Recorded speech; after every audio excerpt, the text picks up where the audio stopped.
खुद आत्मनिर्भर बनने के लिए या औरों को आत्मनिर्भर बनाने के लिए सरकार की योजनाओं की जरूरत नहीं पड़ती, बल्कि अपनी इच्छा शक्ति और साहस की जरूरत पड़ती है। जो अगली शख्सियत हमारे साथ जुड़ने वाली है वो गया जिले के ही महाचक गांव से निकले। मन में सपना था कि डॉक्टर बनके लोगों की सेवाएं करें, लेकिन कहते हैं कि सपने सबके पूरे नहीं हो पाते। उनका भी सपना पूरा नहीं हुआ, लेकिन उन्होंने थक कर हार नहीं मानी। वो फिर उठे और ऐसा उठे कि खुद तो डॉक्टर नहीं बन पाए, लेकिन आज की तारीख में देश विदेश में सेवा देने वाले 15,000 डॉक्टर उन्होंने तैयार किए हैं। जोरदार तालियों के साथ स्वागत कीजिए गोल इंस्टीट्यूट के संस्थापक, गोल इंस्टीट्यूट के कर्ताधर्ता श्री बिपिन सिंह जी का। Please welcome. आगे बढ़े, उनके साथ बातचीत करें, लेकिन बिपिन सिंह जी के एक सफर के बारे में जरा थोड़ी सी झलक देखते हैं, कैसे उन्होंने यह सफर तय किया।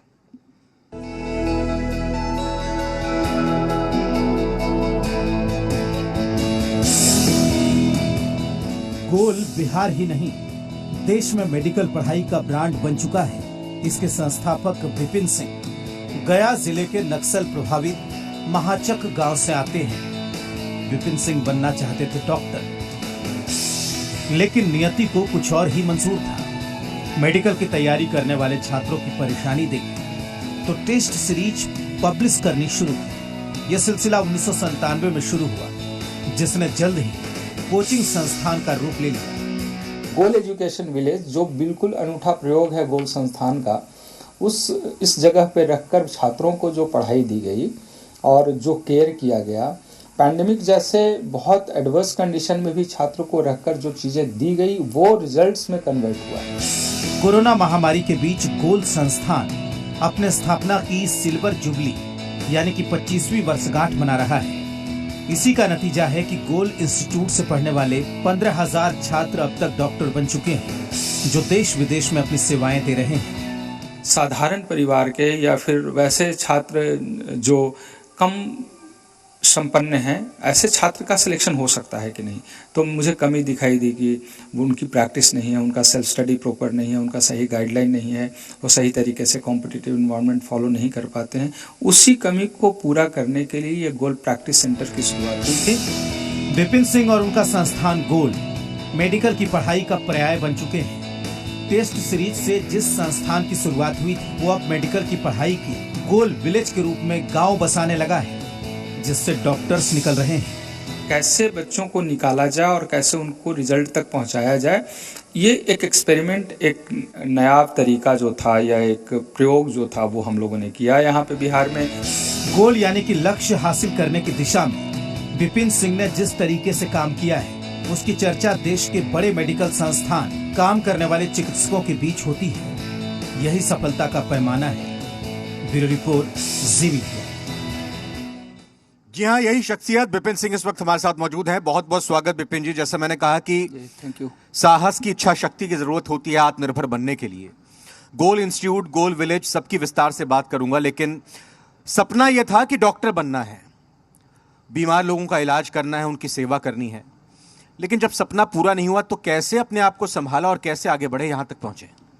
जी, पहले आपके माध्यम से इस गयावासी और गया के गणमान्य जो अतिथि हमारे सामने मौजूद हैं उनका अभिनंदन और स्वागत करना चाहेंगे, और आपको भी गया के धरती पे बहुत बहुत स्वागत, जी के सारे सदस्यों का स्वागत। और ये सौभाग्य है कि हमें मौका मिला है अपने ही धरती पे, जहाँ से मैं पला बढ़ा था, अपने बचपन यहाँ से बिताया है हमने। शुरुआत हुई थी कुछ 97 की बात रही है, और 97 में निश्चित रूप से उससे पहले 90s के समय में जब हमने प्रिपरेशन किया और कहीं कमी रह गई, 2 नंबर से पीछे छूट गए, और मुझे लगा कि अब हमें सिविल सर्विसेज की तैयारी करनी चाहिए। मैं उसे आगे बढ़ रहा था। इसी बीच में मुझे लगा कि बहुत सारे स्टूडेंट ऐसे हैं जो 3 वर्ष, 4 और 5 वर्ष तक तैयारी कर रहे होते हैं और उनका सिलेक्शन नहीं हो रहा था।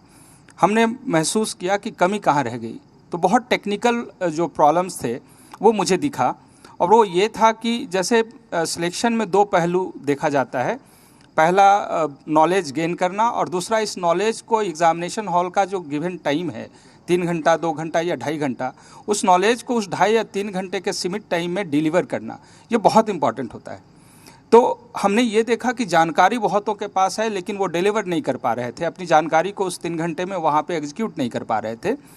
उसके लिए हमने सेल्फ स्टडी ओरिएंटेड और बहुत ही सटीक एक व्यवस्था, हमने पूरे भारतवर्ष का ये पहला एक्सपेरिमेंट था और वो टेस्ट सीरीज के रूप में शुरुआत हुआ, जिसमें छात्र मेहनत करते थे, उन्हें उनकी कमियां उन्हें दिखती थी और उसके आधार पर उन्हें फिर से तैयार कराया जाता था। जो शिक्षकों की जहां ज़रूरत होती थी शिक्षक हम प्रोवाइड करते थे और इस प्रकार उसके रिजल्ट्स काफ़ी अच्छे आए। मैं आपको बता दूं कि बिहार झारखंड तब एक हुआ करता था और यहाँ पे सीबीएसई बोर्ड या आईसीएसई बोर्ड के छात्र कम हुआ करते थे, स्कूल्स बहुत कम थे और बिहार बोर्ड से ही छात्र आते थे। तब साइंस कॉलेज था और बहुत अच्छी पढ़ाई भी थी।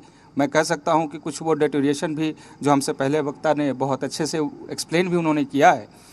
तो लेकिन एनसीईआरटी की समझ नहीं थी बच्चों में और 93 में इंसर्ट हुआ था एनसीईआरटी कंपटीशन में, खासकर मेडिकल एंट्रेंस एग्जामिनेशन में, और वो कमी के वजह से बिहार और झारखंड के छात्र का संख्या बहुत कम था ऑल इंडिया में।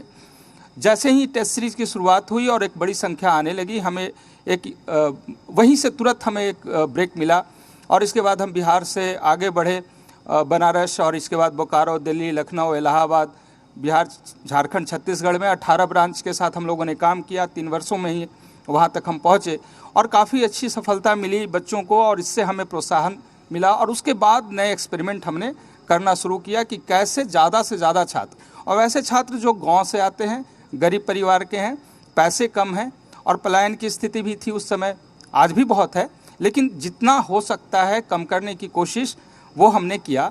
और मुझे लगता है कि दोषारोपण तो किया जा सकता है, बहुत आसान काम है, इसने वो नहीं किया और उसने वो नहीं किया, लेकिन मुझे लगता है कि आत्ममंथन करना चाहिए कि हम क्या कर सकते हैं। रोजगार की बात हो रही है, आत्मनिर्भर बिहार की बात हो रही है, शिक्षा, स्वास्थ्य की बात हो रही है, उसमें हम ये कहें कि बिहार का जो संस्कार रहा वो आज से नहीं है। 2000 वर्ष पहले भी अमेरिका जैसा जो आज का डेवलप्ड कंट्री है, वो जंगल का ज़िंदगी जब जी रहा था तो हम नालंदा विश्वविद्यालय से पूरे विश्व को ज्ञान बांट रहे थे। और ये जो जिस धरती पे हम बैठे हैं, ये तो ज्ञान और मोक्ष की धरती है, यहाँ भी ज्ञान मिला और ऐसा कि पूरे विश्व में फैला। तो हम जिस राज्य से आते हैं, जिस स्थान से आते हैं, वहाँ की जो शक्ति है, वहाँ की जो समृद्धि है, हम उसे एक साथ महसूस कर अपने अंदर की इच्छा शक्ति बटोर कर एक छोटा सा प्रयास करें तो हमारे जैसे बहुत सारे लोग हैं, बहुत एंटरप्रेन्योर्स हैं जो काम कर रहे हैं और वो ख्याति भी प्राप्त कर रहे हैं और अपने बिहार के छोटे छोटे कस्बे, राज्य से कस्बे और ज़िले से निकलकर वो आज देश विदेशों में अपना परचम लहरा रहे हैं। हमने भी यही किया। शुरुआत बहुत छोटी थी, आज बड़ा हुआ है। संख्या कितना हुआ और आगे कितना होगा इसके कैलकुलेशन में मैं नहीं जाता हूँ, लेकिन मुझे सबसे अच्छा लगता है कि आज भी जब साधारण परिवार के छात्र हमारे संस्थान से निकलते हैं, जिनके घर परिवार में, इस बार की भी बात करूं तो ऑटो संचालक है, उसकी एक बच्ची पिछले साल डॉक्टर बनी, एक बेटा इस बार एम्स में जा रहा है, बहुत अच्छा रैंक लाया है, एक और बेटी उसकी इसी वर्ष पास की है। मतलब अपने घर के 4 बच्चों में 2 बेटी और 1 बेटे को उसने डॉक्टर बना दिया, मेडिकल कॉलेज तक उन्होंने पहुंचाया और उसमें हमारी छोटी सी भागीदारी है। हमने उनकी मेधा को पहचाना जब वो 10th में थे या 9th में थे। उस समय उसका गोल्ड टैलेंट सर्च एग्जामिनेशन के माध्यम से एक जो एग्जामिनेशन होता है पूरे बिहार, झारखंड, छत्तीसगढ़, वेस्ट बंगाल, 5 स्टेट में होता है वो, तो उसमें उसकी मेधा पहचानी गई। लगा कि इसमें कुछ लेवल है और उसे मेहनत करवाया जाए, सही दिशा दी जाए तो वो सफलता हासिल कर सकता है और वो मिला है। ऐसे कई अनगिनत ऐसे छात्र हैं जिनके माता पिता बहुत छोटे काम करते हैं, वो सब्जी बेचते हैं या ठेला चलाते हैं, ऐसे ऐसे। और आपने सुना होगा बिहार, इसी के लिए मिसाल दिया जाता है कि ऐसे ऐसे छात्र बिहार में भरे पड़े हैं और इन लोगों ने एक स्थान स्थापित किया है, अपने आप को एक स्थान पे पहुँचे हैं और ये प्रोत्साहन है हम सब लोगों के लिए भी, छात्रों के लिए भी। तो ऐसे ही छोटी शुरुआत होती है, लेकिन ईमानदारी से अपनी जवाबदेही अगर कोई इंसान निभाए किसी भी क्षेत्र में, चाहे वो कोई भी काम कर रहे हैं, ईमानदारी से अपनी जवाबदेही निभाने की एक सोच रखे तो निश्चित रूप से वो एक बड़ा आयाम बनाते हैं, एक पहचान बनाते हैं, एक स्थान बनाते हैं जिनके लिए तालियां बजती है। एक कहावत है कि हीरे की पहचान जौहरी कर सकता है और एक शिक्षाविद होने के नाते आपने जौहरी की भूमिका निभाई और आगे भी निभा रहे हैं कि आपने उस टैलेंट को पहचाना, ये देखते हुए कि उसके सामने पैसे की कोई किल्लत नहीं आड़े आनी चाहिए। आप उसको उसकी मेधा के हिसाब से वो शिक्षा प्रदान करें ताकि वो अपना सपना पूरा कर सके। लेकिन साथ ही साथ दूसरी कहावत ये भी है कि प्यासे को ही कुएं के पास जाना पड़ता है। तो किस रूप में, किस तरीके से वो अभिभावक, वो पेरेंट्स जो जानते हैं कि उनका बच्चा बहुत टैलेंटेड है, कैसे अवसर वो हासिल कर सकता है गोल इंस्टीट्यूट के जरिए या फिर और भी योजनाओं के जरिए और भी संस्थानों के जरिए जो इस तरह के नेक काम कर रहे हैं? जी, निश्चित रूप से प्यासे को तो जाना चाहिए, लेकिन एक जो प्रॉब्लम आता है, खासकर हमने महसूस किया है कि जैसे कोचिंग संस्थान के नाम लेते लोगों के जहन में एक बातें निकल कर आती है कि कोचिंग संस्थान है, इसका मतलब एक प्राइवेट ऑर्गेनाइजेशन है और ये पैसा लेने के लिए बैठी हुई व्यवस्था है। मेरा मानना है कि हम जो संस्थान है वो शिक्षा बांट रहे हैं। हमारे साथ लगभग 150 शिक्षक हैं जो जुड़े हैं, जिन्हें रोज़गार प्राप्त हुआ है हमारे संस्थान से। वो 150 लोगों में अच्छी सैलरी है सबकी, अच्छा लाइफस्टाइल है, उनके बच्चे भी अच्छे जगह पे पढ़ रहे हैं, उन्हें उस तरीके की व्यवस्था हमने दिया है, एक रोज़गार की सुविधा हुई।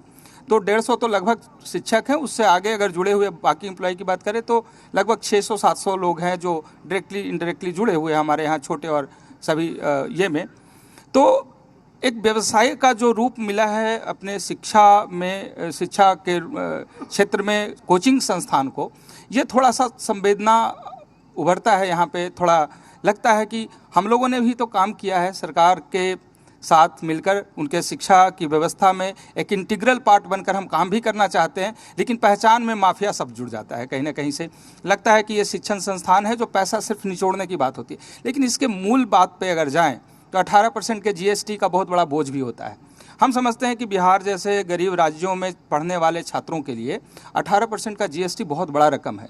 बहुत बार कोशिश हम लोगों ने करी है और भी कर रहे हैं भी कि इस पर सुनी जाए बात और उसको घटाकर थोड़ा कम किया जाए, ताकि ये डायरेक्टली इनडायरेक्टली लोड जो अभिभावक और छात्रों पे पड़ता है वो कम हो। तो निश्चित रूप से इस डर से भी बहुत लोग हमारे पास नहीं आ पाते हैं, ये हमने देखा है, महसूस किया है। उन्हें लगता है कि हम वहाँ जाएंगे, इतना पैसा हमारे पास है नहीं।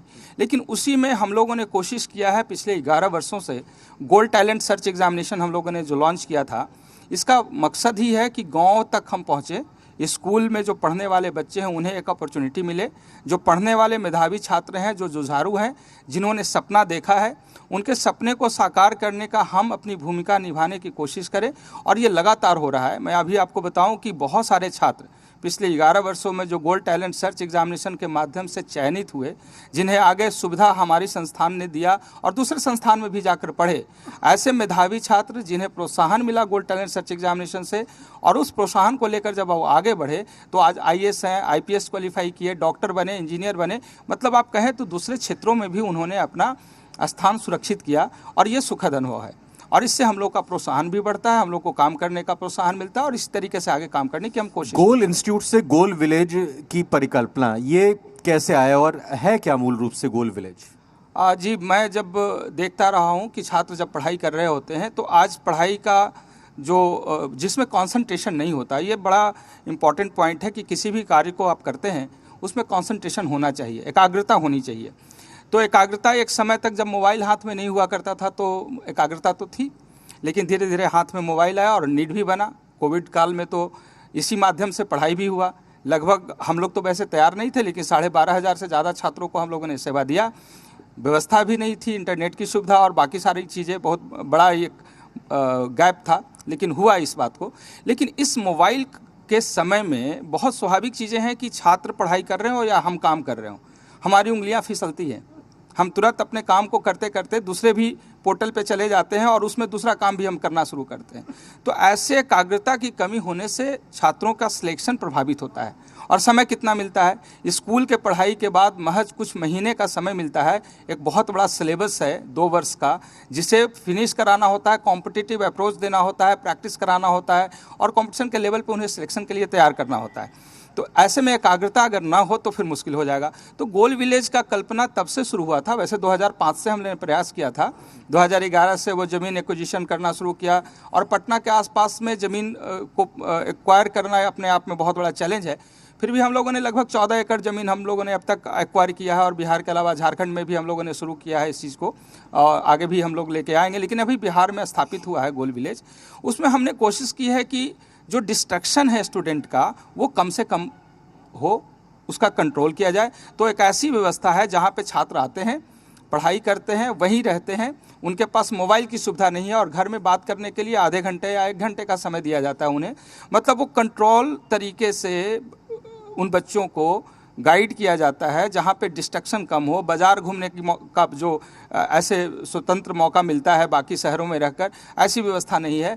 तो 6 महीने मैंने देखा है कि वो एकाग्र पढ़ाई वहाँ करते हैं और बहुत अच्छा रैंक लाते हैं। लास्ट ईयर कोविड में भी आप समझे 300 से ज़्यादा छात्र पिछले वर्ष भी दोनों कैंपस से क्वालिफाई किए थे और इस बार भी 350 बच्चे मेडिकल कॉलेज में जा रहे हैं। तो ये सब तभी संभव हुआ जब वो व्यवस्था दी गई, और व्यवस्था तब दिया गया जब बच्चों का प्रॉब्लम्स हम लोगों ने बड़े करीब से महसूस किया, उन्हें गाइड करते हुए कि ये एकाग्र नहीं रह पा रहे हैं, मोबाइल में कहीं ना कहीं इंटैप हो रहे हैं और घर की कहानियाँ इनके पास ज़्यादा चल रही है। इस सब से रोकने के लिए इस तरीके की व्यवस्था की गई, जिसमें एक लाइब्रेरी की व्यवस्था जहाँ पे बच्चे एकाग्र होकर पढ़ाई कर सकते हैं, सोने का कैसा व्यवस्था होना चाहिए, मॉर्निंग योगा से शुरुआत करें आप, उसकी डाइनिंग अच्छी होनी चाहिए, उसके लिए फिटनेस की व्यवस्था भी ठीक रखना है, वो सब कुछ। क्योंकि मेंटल हेल्थ का भी ध्यान रखना होता है, मानसिक रूप से उसकी मजबूती होगी तभी वो शारीरिक रूप से मजबूत होगा, एग्जामिनेशन में परफॉर्म करेगा। हर छोटी छोटी बातों पर ध्यान रखा गया और उसी का परिणाम गोल विलेज है, जिसमें बॉयज़ के लिए, गर्ल्स के लिए वो व्यवस्था दिया गया है। और उसके जब सभी टेक्नोलॉजी आज के समय का बदलाव जिस तरीके से आया, वो बदले हुए परिवेश में जो चीज़ें हम दे सकते थे उनके रिजल्ट के लिए, जब वो सारी चीज़ें दी गई तब रिजल्ट में कन्वर्जन हुआ। तो कल्पना वहाँ से शुरू हुई थी और यहाँ रिजल्ट सामने दिख रहा है। कोटा और दिल्ली, एक तरह से कहा जाता है कि कोई भी मेडिकल में जाना चाहता है या इंजीनियर बनना चाहता है तो जिसके पेरेंट, जिसके अभिभावक की जेब अलाउ करती है तो अपने छात्रों को, अपने बच्चों को वो वहाँ भेज देते हैं। लेकिन क्या आप बिहार में गोल इंस्टीट्यूट के ज़रिए या बाकी और जो सुविधाएं और इंस्टीट्यूट के ज़रिए सामने आ रही हैं, क्या लगता है कि बिहार भी, पटना भी, रांची भी हब बन सकता है एजुकेशन देने के लिए, मेडिकल की एग्ज़ाम देने के लिए? जी, कोटा या दिल्ली कहीं भी लोग जाते हैं तो उनकी एक सोच है कि हमें एक अच्छी क्वालिटी मिलेगी, ऐसे सोच कर जाते हैं। लेकिन उसके बेस पे अगर जाकर आप देखें तो जो छात्र जा रहे हैं वो बिहार के हैं, जो शिक्षक पढ़ा रहे हैं वो भी बिहार के हैं और पैसा भी बिहार का है। किसका कमी है? एक अच्छी मैनेजमेंट की कमी है, एक अच्छी सोच के साथ शुरुआत की कमी है। तो हमें लगता है कि हमारा इतिहास बहुत पुराना है, कोचिंग जगत में भी हम बहुत पुराने हैं। 72 की बात है और टी.के. घोष एकेडमी से शुरू हुआ था बिहार में कोचिंग का कॉन्सेप्ट, और ये पूरे भारतवर्ष में फैला। और ये कोचिंग की बात हम करते हैं तो हमें लगता है कि सरकार अगर इसे सही तरीके से देखे और हम लोगों को एक विश्वास के साथ जिम्मेवारी हमें दे और हमारी निगरानी भी वो करे अपने लेवल पे, तो हम और अच्छा कर सकते हैं। हम कोटा से भी ज़्यादा अच्छा परफॉर्म कर सकते हैं। ये हमारे अंदर ऊर्जा है, हमारे छात्रों के अंदर, हमारे शिक्षक के अंदर। वो व्यवस्था देना होगा, सरकार की सोच थोड़ी बदलनी होगी, हम लोगों को उस तरीके से, उस नज़र से देखना होगा। साथ ही साथ अभिभावकों को जब वो सुविधा मिलने लगे, जब गोल विलेज की बात मैं करता हूँ तो आज मेरे पास 1000 सीट है, 1200 के आसपास में मैक्सिमम हमारे पास सीट है, और वैकेंसी जो अभी तक एप्लीकेशन आया हुआ है वो लगभग 4500 के आसपास है। आज तक की बात अगर मैं करूँ तो 4500 लोगों को वो व्यवस्था चाहिए और हम बहुत मुश्किल से 1200 छात्रों तक पहुँचा पा रहे हैं। बाकी ऐसे और भी छात्र हैं जो आना चाहते हैं लेकिन वो व्यवस्था नहीं मिल पा रही है। अगर वो व्यवस्था हम देना शुरू करें तो निश्चित रूप से बिहार में वो संभावनाएं हैं, यहाँ के लोगों में संभावनाएं हैं। एक बार जब रिजल्ट होना शुरू होता है तो लोग विश्वास भी करते हैं, मौका मिलता है और परफॉर्मेंस भी सामने दिखता है। मैं शिक्षाविद विपिन सिंह से इतर अब गयावासी विपिन सिंह से जानना चाहूँगा, शिक्षा से अलग, कि गया की तरक्की आज की तारीख में आप कैसे देखते हैं? चुनौती यहाँ पर क्या है? कैसे और ज़्यादा तरक्की यहाँ हमारा शहर कर सकता है? गया से मैं पला बढ़ा हूँ, 10th तक हमारी पढ़ाई यहीं पे हुई थी और फॉर्चुनेटली 11th-12th में भी कुछ ऐसी चीज़ें हुई कि हम साइंस कॉलेज नहीं पहुँच सके कुछ घटनाओं के वजह से। लेकिन यहाँ के बाद फिर हम पटना गए। लेकिन आज भी हमारी जो सोच है, हमारी जो समझ है और हमारी आत्मा, वो गया में ही निवास करता है। मैं हर बार अपने गाँव आना चाहता हूँ और वर्ष में कई बार आता हूँ, लोगों से जुड़ने की कोशिश करता हूँ। तरक्की की बात हमें अगर हमसे पूछा जाए तो मेरे नज़रों में या मेरे समझ में ये है कि यदि शिक्षा का विकास सही तरीके से हो, जागरूकता हर व्यक्ति तक पहुँचे और वो जागरूक अगर नागरिक की बात करें तो गया का एक अलग पहचान भी रहा है। IIT के क्षेत्र में हम नाम लेना नहीं भूल सकते, पटवा टोली यहीं पे है।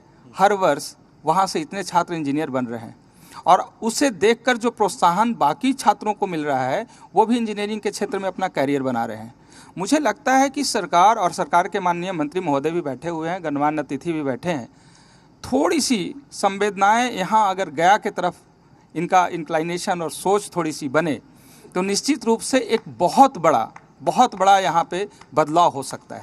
जरूर, बिल्कुल, बहुत बहुत शुक्रिया। और इसी बदलाव के लिए हम सब पूरी तरह से कटिबद्ध और प्रतिबद्ध हैं। आप विपिन सिंह जी बिहार झारखंड के इस कार्यक्रम में शरीक हुए, मैं बहुत बहुत धन्यवाद कहना चाहूंगा और आग्रह करूंगा अपना स्थान ग्रहण कर थैंक यू सो सकें। मच। बहुत बहुत धन्यवाद। Thank you. बहुत बहुत धन्यवाद।